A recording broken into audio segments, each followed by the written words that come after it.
বিসমিল্লাহির রহমানির রহিম। ঢাকা শিক্ষা board laboratory school and college কর্তৃক আয়োজিত অনলাইন ক্লাসে তোমাদের সকলকে স্বাগত। প্রিয় শিক্ষার্থী, আসসালামু আলাইকুম।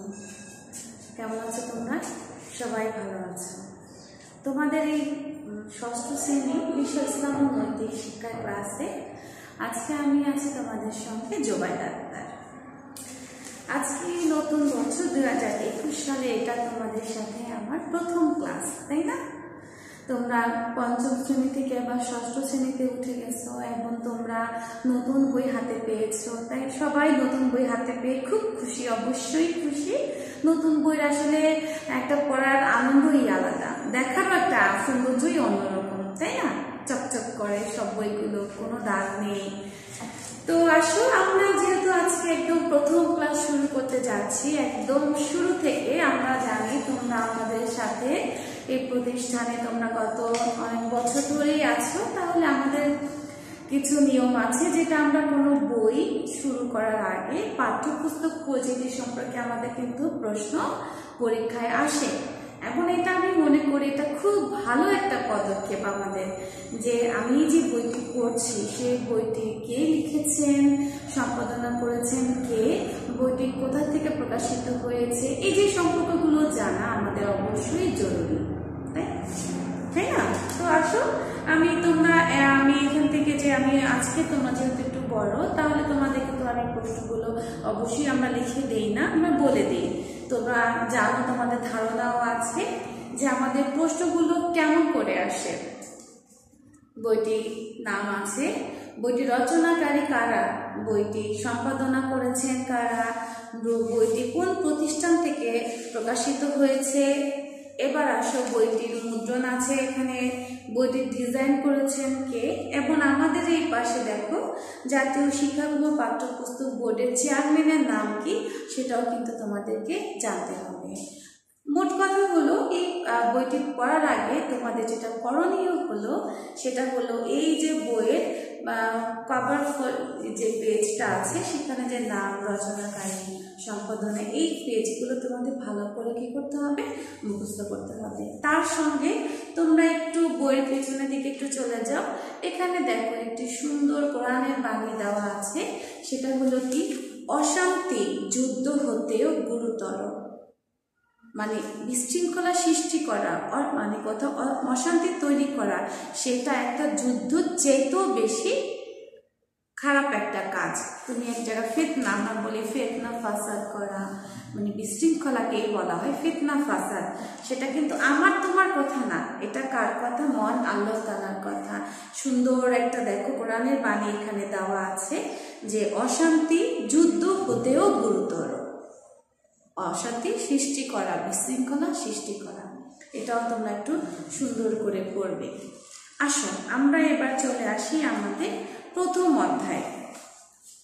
এখানেও বইয়ের শুরুতে বিসমিল্লাহির রহমানির রহিম বলে দেওয়া আছে, এবং প্রথম অধ্যায় যেটি আছে সেটা হলো কি, আকাইদ। আকাইদ এটা একটা আরবি শব্দ, আমি দেখো বোর্ডে একটু লিখেও নিয়েছিলাম। আকাইদ হলো একটি কি শব্দ? আরবি শব্দ। এই আকাইদ হলো বহু বচন, এটি এক বচন হলো আকিদা। আচ্ছা, তাহলে আকাইদ এটার অর্থ দাঁড়াচ্ছে তোমার বিশ্বাস মালা। যেহেতু এটা বহু বচন, অনেকগুলো বিশ্বাসকে একসাথে করে নিয়ে হচ্ছে তোমার এই বিশ্বাস মালা, সেটা হলো আকাইদ। আর আকিদা এক বচন, যার অর্থ হচ্ছে শুধু বিশ্বাস। তা ঠিক আছে। এবার আসো, এই আকাইদ কাকে বলে? ইসলামের মৌলিক, খেয়াল করো, মৌলিক মানে মূল বিষয়গুলোকে, ইসলামের মৌলিক বিষয়সমূহের প্রতি বিশ্বাসকে আকাইদ বলা হয়। যেমন মৌলিক বিষয়ের মধ্যে কি কি পড়ে? আল্লাহ, নবী রাসূল, ফেরেশতা, আসমানি কিতাব, আখিরাত, তাকদীর মানে আমাদের ভাগ্য ইত্যাদির প্রতি বিশ্বাস স্থাপন করা। মানে তোমাকে এই প্রতিটা, আমি বললেই হবে না যে ফেরেশতা তো দেখি না, তাকে বিশ্বাস করা যাবে না, না, এটা আমাকে বিশ্বাস করতে হবে। এটাই হলো আকাইদ, এটাই হলো আমার আকীদা। যে এখানে যে যে মৌলিক বিষয়গুলো আছে, ভাগ্যকে বিশ্বাস করতে হবে। এখন তুমি প্রশ্ন করতে পারো, তাহলে যে আমার সাথে খারাপ হয়, তাহলে আমি আর কোনো কাজ করে কি হবে, আমার ভাগ্যে যা আছে তাই হবে? না, এটাকে দোহাই দেওয়া যাবে না। তোমার ভাগ্যে আমাদের জন্ম, আমাদের মৃত্যু, আমাদের কখন আল্লাহ পাক আমার জন্য কি রিজিক রেখেছেন, সবকিছু কিন্তু আল্লাহ আমার জন্ম থেকে নির্ধারণ করে দেওয়া আছে। আমি যখন পৃথিবীতে আল্লাহ পাক আমাকে পাঠিয়েছেন, তা আমি আসার আগ থেকে শুরু হয়ে আমার কিন্তু পুরো আমার মৃত্যু কখন হবে, আমার জীবনকালটা কেমন যাবে, সমস্ত কিছু কিন্তু সব লিপিবদ্ধ করা আছে। ওটা কিন্তু আমার ভাগ্য নির্ধারণ করা আছে। এখন বলতে পারো, তাহলে যে আমার সাথে এই খারাপ হচ্ছে, আমার ভাগ্যে ছিল, আমি এরকম নামাজ পড়ছি না, রোজা রাখছি না, দিনের পথে চলছি না, এটা আমার ভাগ্যে ছিল তাই আমি এমন হয়েছি? না, তা বলা যাবে না। আল্লাহ পাক আমাদেরকে সেটা বোঝার জন্য আমাদেরকে আকল বলি আমরা, একটা বিবেক আল্লাহ আমাদেরকে দিয়ে রেখেছেন, যেটার মধ্য দিয়ে আমি কি করব, আমাকে দুটা পথ দেওয়া আছে, ভালো এবং মন্দ। আমি সেই বিবেক দিয়ে কিন্তু এগিয়ে যাব, আমাকে কোন পথে যেতে হবে। আল্লাহ পাক কিন্তু আমাদের সামনে কোরআন হাদিস লিখে দিয়েছেন এবং বলে দিয়েছেন এটা ভালো, এটা মন্দ, এই কাজটা করা যাবে, এই কাজটা করা যাবে না, এবং সেটাই আমাদের কিন্তু মেনে চলতে হবে। এখন যদি আমি নিজে অন্যায় কাজ করি আর বলি কি এটা আমার ভাগ্যে ছিল তাই এমন হয়েছে, তা তো হবে না। তুমি আগুন দেখতে পাচ্ছ, আগুন এখন যদি আমি দেখি, এখন আমি বলবো কি আমি দেখবো না ভাগ্যে কি আছে, এটা বলে যদি আমি আগুনে হাত দিই, তাহলে আমার হাত কি পড়বে? ভাগ্যে কি এটার সাথে ভাগ্য দোষ দিয়ে কোনো লাভ আছে? কোনো লাভ নেই। এটাকে তোমার ভাগ্য না, তোমার হলো তোমার আমল দিয়ে তুমি যেটা করবে, তোমাকে আল্লাহ পাক ভাগ্য তো লিখেই দিয়েছে, তুমি তোমার আমল নামা দিয়ে তোমার ভাগ্যকে কি করবে? ভালো পথে পরিচালিত করবে। ভাগ্যকে দোষারোপ করা যাবে না যে আমার ভাগ্যে এটা ছিল বলে এটা হয়েছে। ঠিক আছে, আসো এরপর আসি আমাদের যেটা, তাহলে আমরা এই মৌলিক বিষয়ের মধ্যে প্রথম যেটি আসবে সেটা হলো তাওহীদ। আসো, তাওহীদ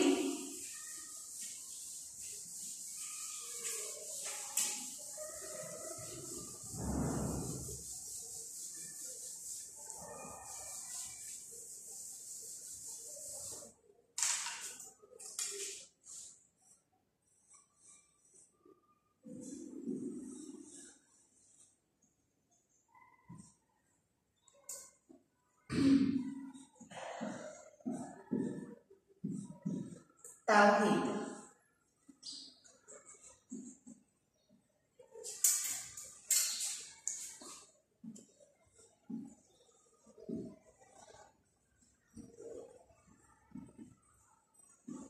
অর্থ হলো একত্ববাদ।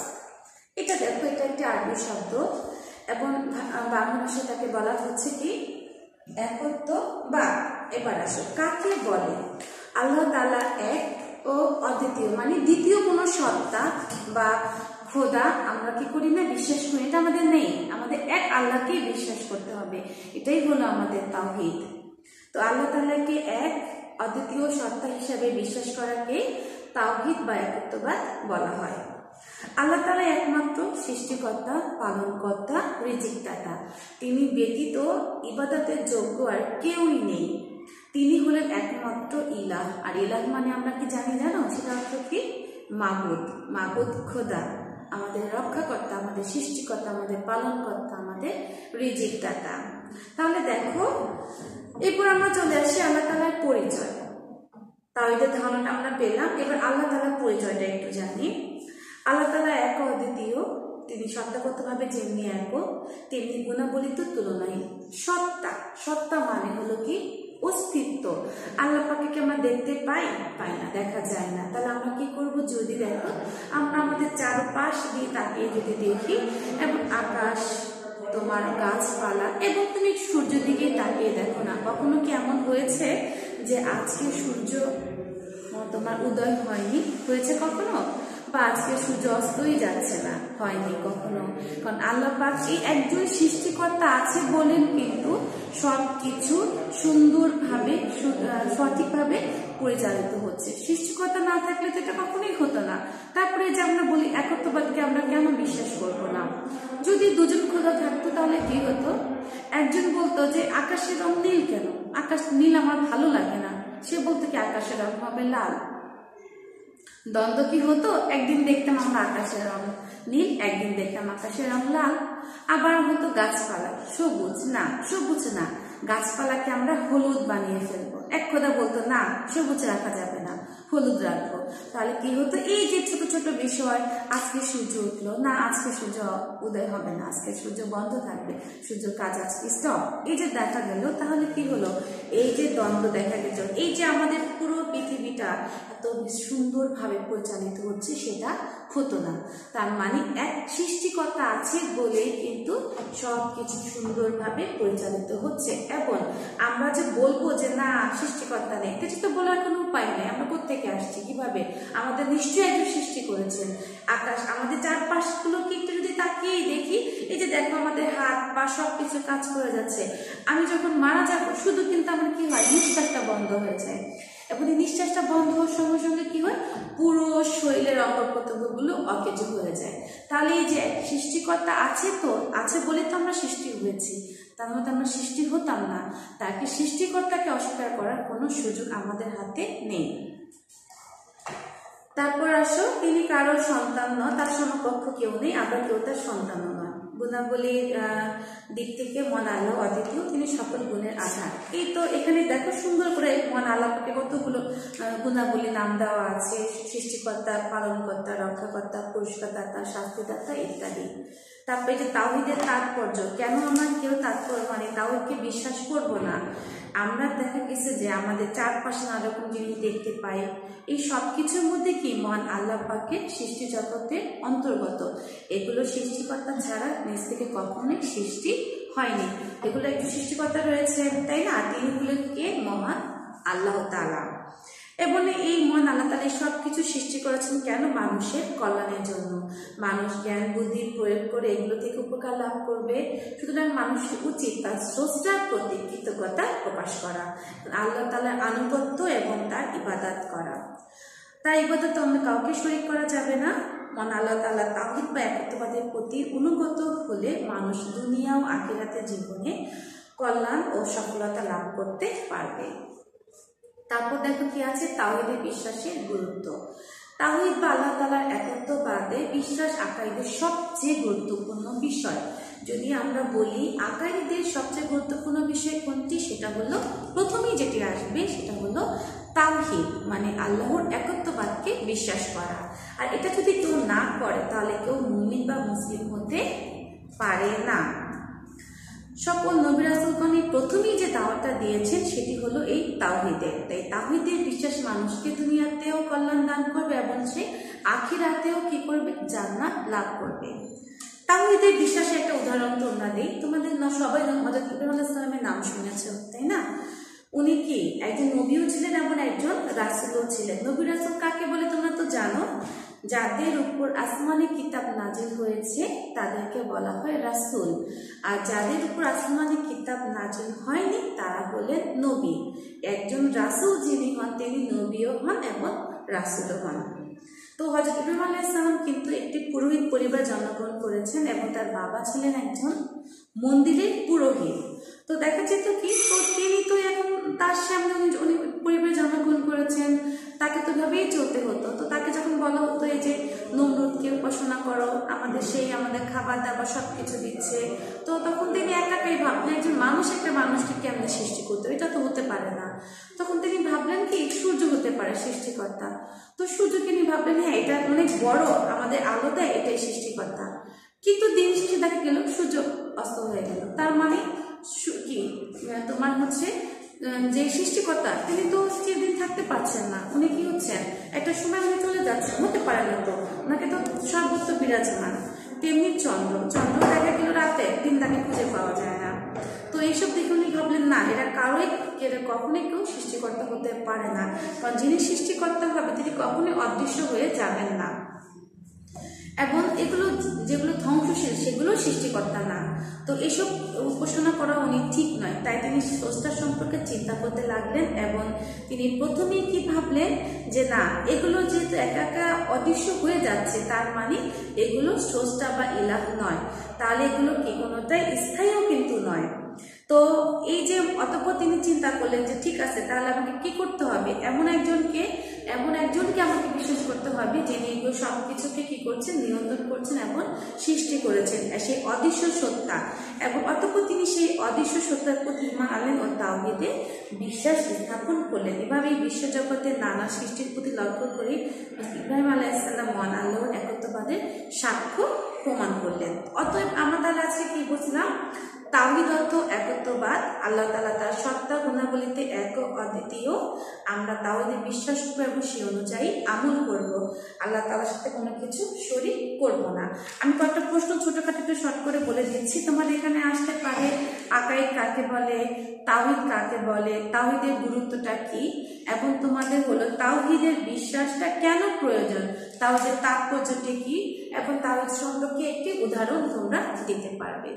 ঠিক আছে, এবং তোমরা দেখো আর একটু বইয়ের মতো আসো, তোমরা এই যেখানে কিন্তু দিয়ে দেওয়া আছে যে এই অধ্যায় শেষে আমরা তাওহীদ সম্পর্কে কি জানতে পারবো। ঠিক আছে, তাহলে প্রিয় শিক্ষার্থীরা আজকে এ পর্যন্ত থাক, সবাই ভালো থেকো, সুস্থ থেকো।